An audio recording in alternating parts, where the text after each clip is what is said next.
Boa tarde a todos. Em primeiro lugar, queria pedir desculpas pela ausência da Maria Eduarda, mas infelizmente ela teve um compromisso junto aos comitês de bacia.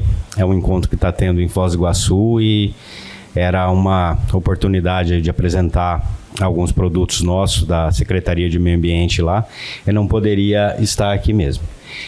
Espero poder representá-la. Eu já peço desculpa adiantado, eu não sou gestor desse contrato, mas a gente tem um domínio aí superficial. Eu estou trabalhando com outro contrato, que é o plano de arborização e alguns resgates de parques e áreas verdes de Pinda. Mas vou dar uma passada para vocês, eu acho importante apresentar, porque isso é uma coisa que tende a crescer. A gente deve ter um aumento de recursos, então é importante aí que ele seja conhecido para que a gente tenha mais pleiteadores todos os anos aí quando a gente lançar os editais. Tá, então, o programa é atividade exercida, né, pela administração municipal, permanente, como eu falei, então são constantes chamadas públicas. A gente está pensando em uma por ano, num primeiro momento, e quem sabe daqui para frente a gente consegue fazer mais de uma por ano, né? Quem sabe? A ideia é que isso tenha a função de fornecer serviços ambientais, né? Que são as funções oferecidas naturalmente pelos ecossistemas. Então, a ideia do programa é enriquecer ecologicamente as propriedades para que a gente consiga turbinar esses serviços ambientais fornecidos pelas propriedades, né? Aí são algumas definições que a gente usa no programa, os serviços ambientais, que eu acabei de dizer o que é, o pagamento por serviços ambientais, que é um valor que é dispendido para o proprietário da terra para que ele possa fazer essas melhorias, né? O pagador de serviços ambientais, que é a pessoa física ou jurídica que faz o pagamento, e o provedor, que é de onde vem o dinheiro, que no nosso caso está sendo uma verba da Sabesp, um acordo que a prefeitura tem por conta de captação e uso. A gente destina parte desses recursos para esse programa. Pode passar, por gentileza.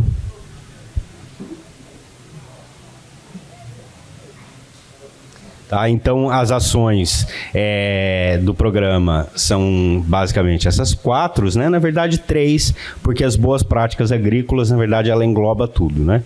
Então, a gente tem ações dentro do programa de restauração de vegetação, de saneamento rural e de conservação do solo. Próximo, por favor. Então, vamos lá.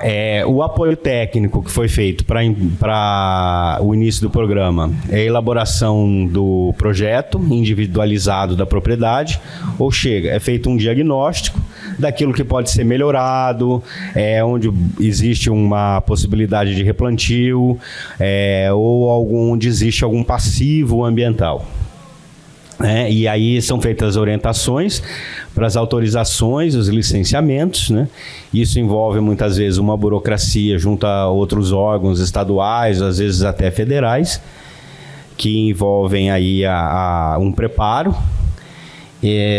São colocados dentro do PIB quais são as boas práticas e a possibilidade ou necessidade de capacitação. Os insumos e serviços estão sendo feitos agora nessas primeiras, dos nossos primeiros projetos.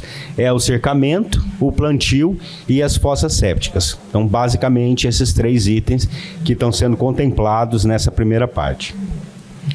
Tá? O pagamento é 4 a 10 unidades, né, por módulo de hectare ano, num limite de 30 hectares por proprietário. E o início do pagamento é 1 ano após a implementação das ações na propriedade, né? Então, indicam quais ações serão feitas. Após a implantação dessas ações, 1 ano depois, conforme resultados e etc., começa a ser feitos os pagamentos. Tá? Então, primeiro foi feito um levantamento de tamanhos de propriedade, tanto pelo CAR, as propriedades que já tinham reserva legal instituída, as que precisavam fazer reserva legal, o tamanho de cada uma delas, para a gente ter mais ou menos uma ideia de quem seria o público para instalar o programa. Próximo, por favor. Né? Então, aqui a gente tem um diagnóstico né, aí por classes e tamanhos, que definiu o nosso tamanho e forma do nosso universo para trabalhar.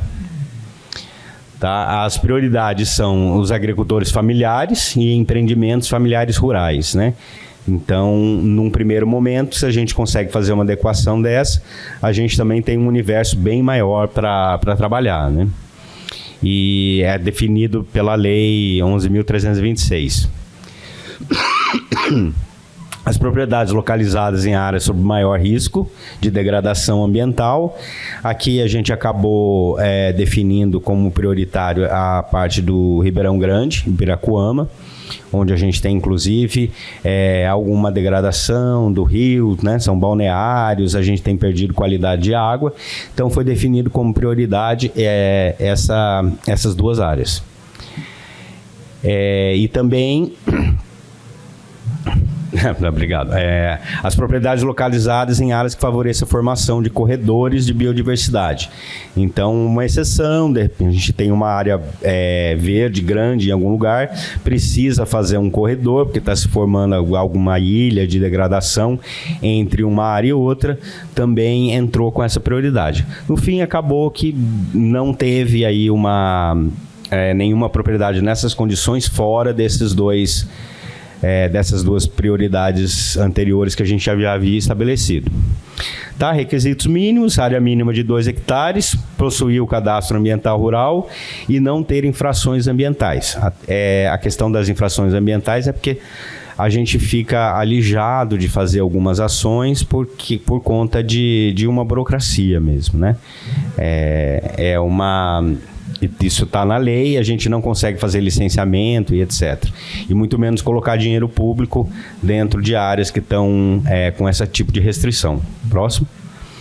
Tá, então as etapas são o cadastro, né, dos interessados, né? A gente faz um chamamento público, aí lança o edital com os requisitos, nomes e etc., né?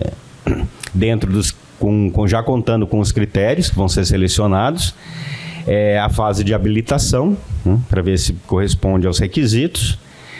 Aí é feito o PIP, que é aquele estudo que eu falei anteriormente, relacionado sobre as características de serviços ambientais e condições da propriedade. Aí é assinado um termo de adesão. E aí vem os benefícios. No caso, alguns benefícios de compra já são feitos pela própria prefeitura.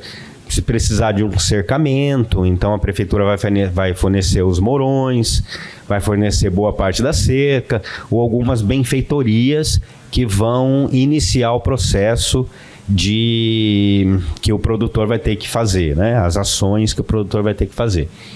E aí, depois desses benefícios, né, um ano depois, vem aí o pagamento pelos serviços. Tá, aqui tem um mapinha das propriedades que foram habilitadas nessa primeira chamada, né? Vocês podem verificar que elas estão bem distribuídas entre as duas grandes subbacias, né, como a gente colocou. E variam bastante de tamanho, localização, renda, inclusive uso do solo, né? Então, o edital conseguiu contemplar uma quantidade bastante diversa de propriedades. Tá aqui algumas fotos, né? Então, os proprietários que foram habilitados, eles tiveram uma reunião, né, para explicar o programa, detalhamento e etc. E aí, essa parte é terceirizada, é uma empresa que faz, né? A visita técnica para fazer os programas, os PIPs, né? Aí, no caso, marcação de curva de nível e tal. Próximo, por gentileza. Então, a gente tem aqui um esquema de reflorestamento, que é uma das opções, né, que se colocam. Claro que se houver alguma oferta, ou o produtor quiser fazer de alguma forma diferente, tiver uma forma criativa de fazer, ou já tiver tendo dentro da propriedade dele algo mais moderno, melhor feito, também é aceito, né? Isso foi as sugestões que os estudos da empresa contratada colocou, né?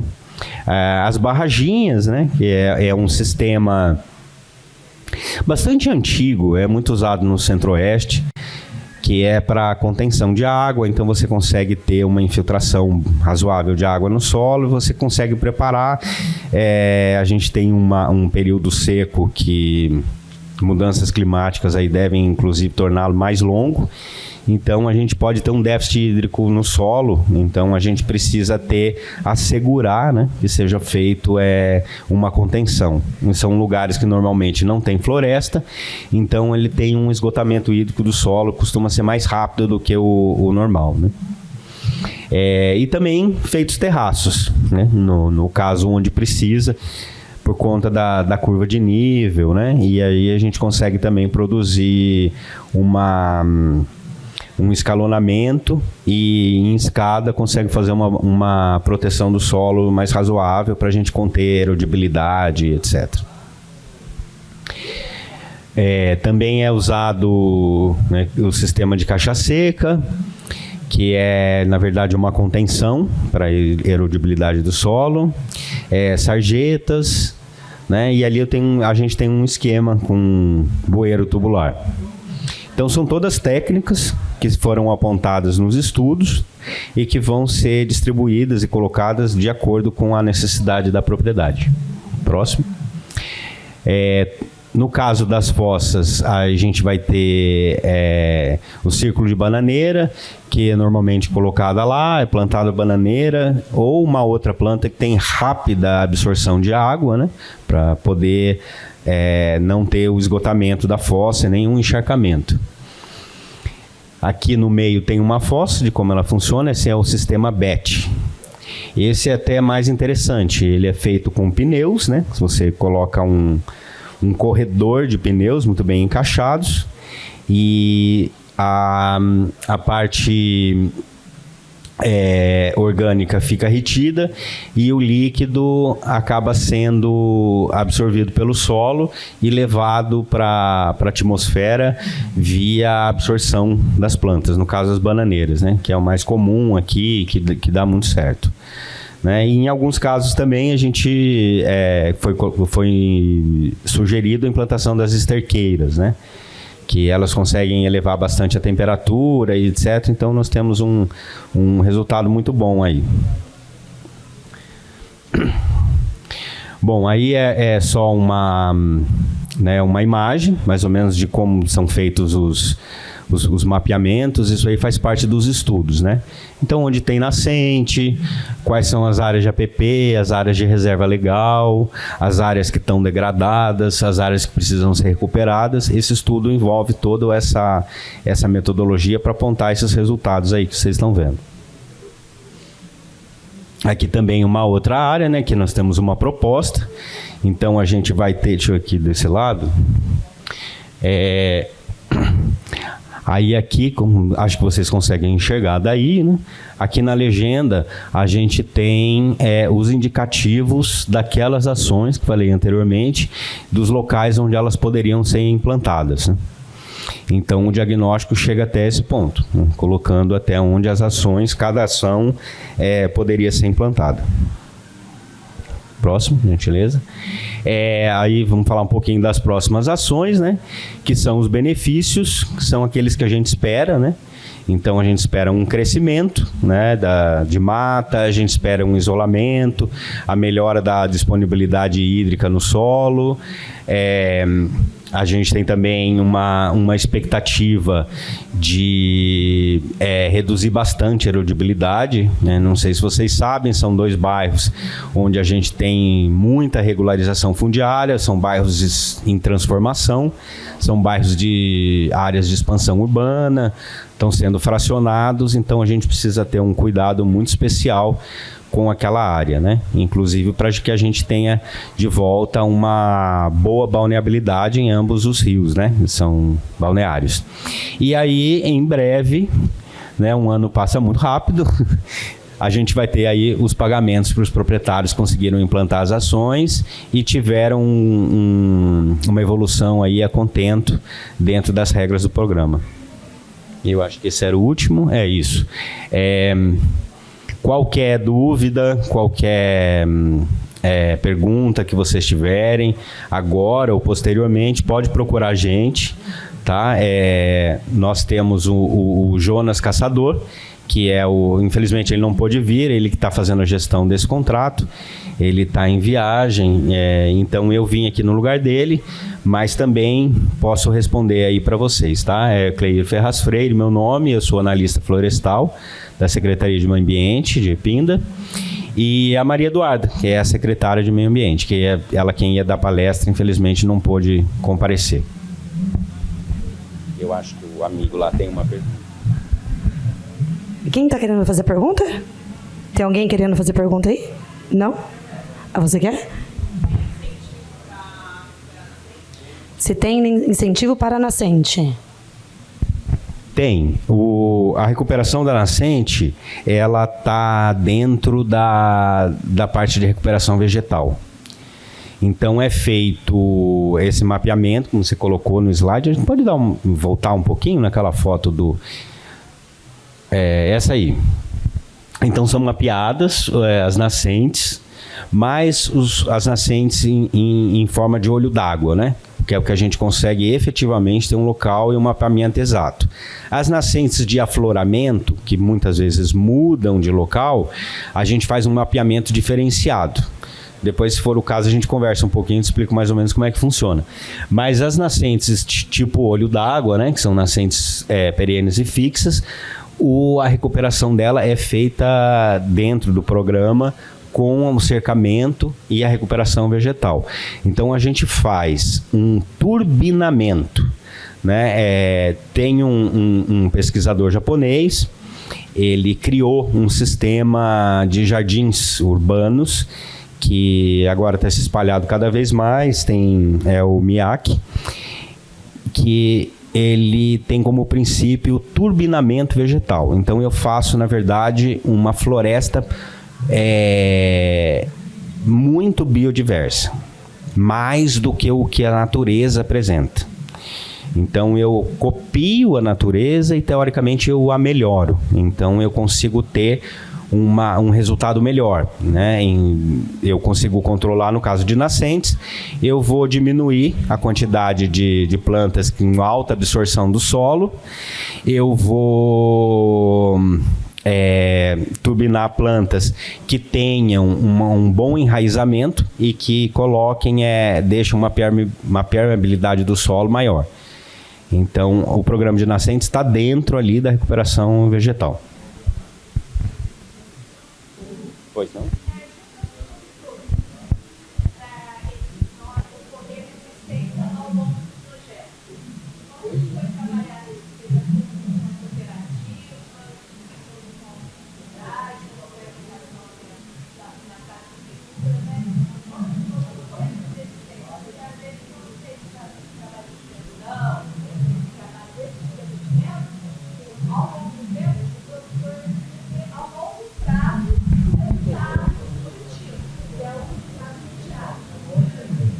Sim, o nosso objetivo, né, diria não porque um sonho até, né, é que a gente mesmo possa conseguir fazer essa assistência. Por enquanto, a gente ainda está tendo que contratar esse tipo de serviço. A gente tem um corpo técnico bastante reduzido e a gente não consegue dar conta da demanda nesse sentido. Então, uma outra assistência eventual, pontual, que seja necessária, a gente mesmo faz. A assistência, por exemplo, agora nós vamos dar início ao cercamento das áreas, né? Então estão lá os mourões, eles vão ser entregues. Esses eventos maiores, a gente contrata uma empresa que vai fazer assistência junto aos produtores. Não pode deixar o produtor em nenhum momento sem assistência. Então as pontuais são feitas por nós mesmos e os grandes eventos são feitos por uma empresa contratada. Mais alguém tem alguma pergunta?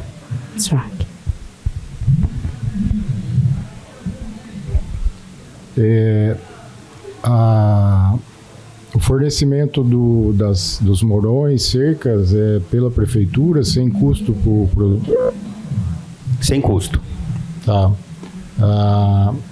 Para quem é produtor nessas áreas e já tem as matas, as nascentes protegidas, ele pode aderir futuro para receber esse incentivo por manutenção de área ambiental? Claro, sem dúvida. Eu acho que eu não trouxe aqui uma imagem, pela apresentação não passou. Mas após o chamamento público, né, no momento do edital, é feito uma visita às propriedades, né, e é atribuído um sistema de pontos para selecionar. Nesse ano, nós não tivemos nenhum problema, porque a gente teve mais verba do que candidatos, digamos assim, né? Então, todo mundo foi contemplado, mas existe um sistema, uma planilha de pontuação.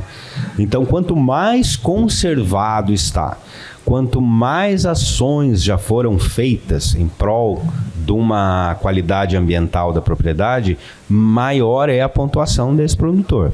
Então, vai ser feito, claro, né, onde é necessário, obviamente. Aquilo que já está cercado, recuperado, não vai ser, mas o produtor que já tem a sua nascente preservada, etc., ele leva vantagem na pontuação do edital. Tá, e você falou de tamanho de propriedade, seria propriedade familiar até que são as propriedades que podem entrar nesse projeto. Num primeiro momento, as propriedades, a gente pode dar uma voltada, acho que tem um mínimo, você colocou dois, acho que... E essa regra, ela foi estabelecida para esse chamamento público. Não necessariamente essa regra vai continuar nos próximos chamamentos. Isso pode efetivamente mudar, né? Então, a gente tem acho que só mais um. Acho que eu vi 20. Isso. 2 hectares. Então, uma área mínima de 2 hectares, cadastro ambiental rural e sem infração ambiental. Aquele estudo que eu mostrei anteriormente, foi feito para o mapeamento, né, das propriedades, ele foi feito via inscrição no CAR e aí tamanho. Então, a gente definiu até um determinado tamanho, porque grandes produtores, essas ações, né, que são colocadas aqui, na verdade, acabam interessando muito pouco a esses grandes produtores, né? A gente tem uma questão grande aí com o saneamento rural, especificamente, né? O cercamento, ele acaba sendo bastante importante, mas o saneamento, ele é a ação ainda que a gente espera que tenha maior... Pode ser que depois, no final, na avaliação, a gente atribua pesos diferentes, mas num primeiro momento, o saneamento é a ação aí que vai dar mais resultado sobre o ponto de vista de qualidade, né? Ok, obrigado. Mais alguém?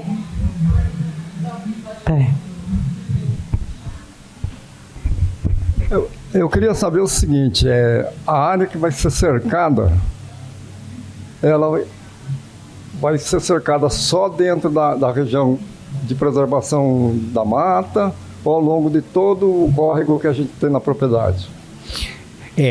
O cercamento, a área de cercamento, as ações, os recursos que vão ser enviados, eles são definidos por aquele estudo. Então, tem áreas, por exemplo, que não...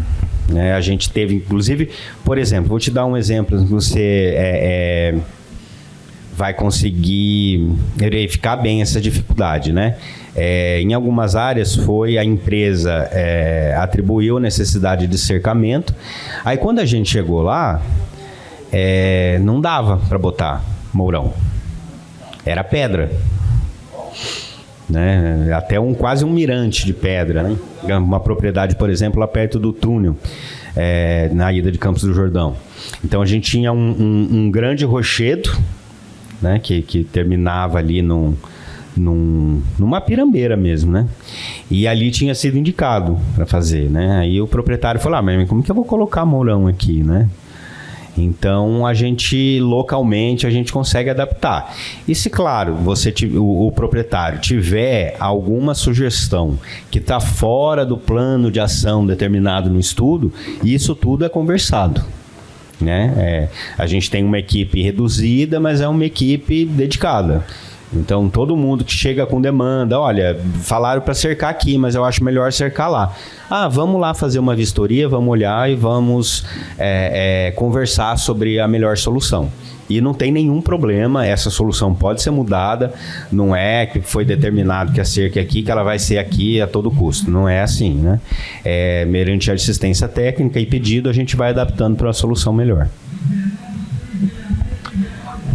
Você falou que a área prioritária era Ribeirão Grande e Piracuama. Foi para esse edital ou vai ser sempre lá?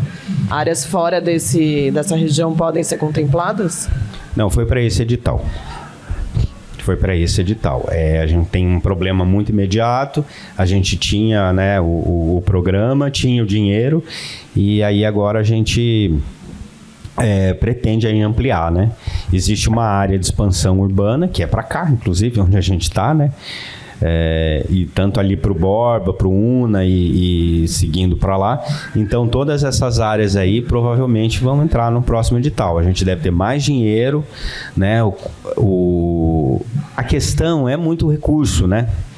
Esse recurso da Sabesp, que é os 5% do lucro líquido, né? A gente conseguiu 2/5 desse recurso para esse programa, né?